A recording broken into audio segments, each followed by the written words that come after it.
나이 들어서 벌떡 일어나는 것은 몸에 좋지 않습니다.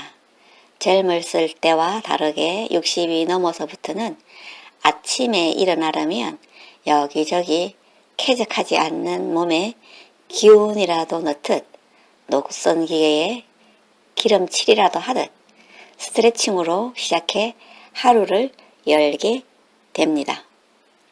약속이 있는 요일과 봉사를 가야 하는 요일과 종교 활동을 해야 하는 요일과 방문해야 할 곳, 갑자기 잡힌 약속, 운동시간 등으로 오히려 직장 다닐 때보다 더 바쁜 하루를 보내고 있으니 백수가 가로사 한다는 말이 실감납니다.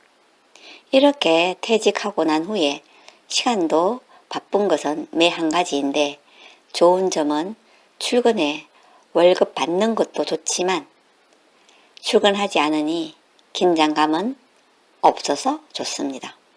봉사활동도 방문도 종교활동도 선택사항으로 꼭 해야 하는 것은 아니지만 하지 않으면 실천하지 않으면 첫째 마음이 불편합니다.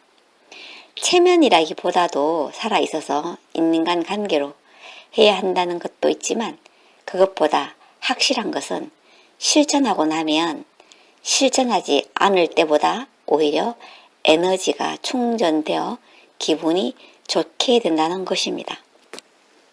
우리의 삶을 보면 너나 할 것 없이 사연 없는 사람이 없고 아프지 않은 사람이 없고 슬프지 않은 사람이 없고 고민 없는 사람이 없고 이렇듯 다양한 것들로 내가 나에게 주는 십자가가 있는가 하면 남이 가족이 내게 주는 십자가도 있습니다. 그러나 내 안에 나를 바라보면 내가 나를 자세히 관찰해보면 내가 주는 십자가는 있어도 남이 가족이 주는 십자가는 아닐 것입니다. 입장 바꿔 생각해보면 긍정의 마음으로 보면 내 마음을 자세히 보면 내 안에 있는 아이를 잘 보살펴보면 내 삶의 무게가 가벼워진다는 것을 알게 됩니다. 장미가 좋아 꺾으려 들면 가시가 있고 친구가 좋아 사귀어 보면 즐거움도 있지만 건태롭고 때론 슬픔을 맞기도 합니다. 때론 상처받기도 하고 때론 실망하기도 하죠. 그것뿐이겠어요? 좋은 인연으로 길게 사귀는 인연이 있는가 하면 악연으로 상처로 가득 찬 짧게 혹은 길게 사귀는 인연이 있기 마련입니다. 태어남은 축복이지만 사는 동안에 피할 수 없는 기쁨과 슬픔, 사랑과 미움, 즐거움과 힘듦 이렇게 장애물 경기라도 하듯 순간순간 선택하며 해결해야 하는 문제들로 하루가 바쁩니다. 그뿐이겠습니까? 지불해야 할 공과금, 관리비로 통장에 잔고를 하긴 하기 전에 지인의 결혼 소식으로 기쁨도 잠시 축의금 마련에 기쁨이 반감되는 경우도 있고 또 생각지도 않은 지인의 부고 소식에 놀라움은 잠시 죽음을 슬퍼하기도 전에 조의금 마련에 마음 편안할 날이 없는 날이기도 합니다. 그나저나 우리의 최종 종착역은 죽음입니다.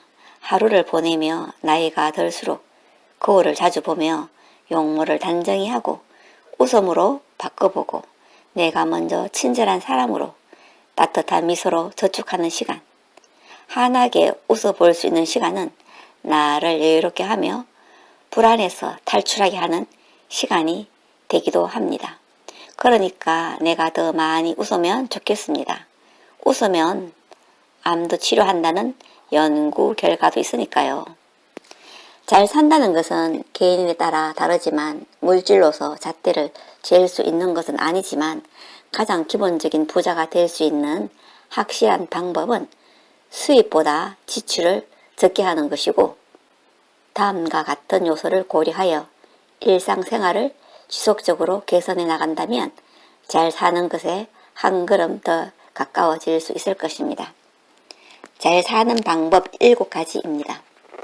첫째, 적정한 수준의 소득을 유지하는 것입니다.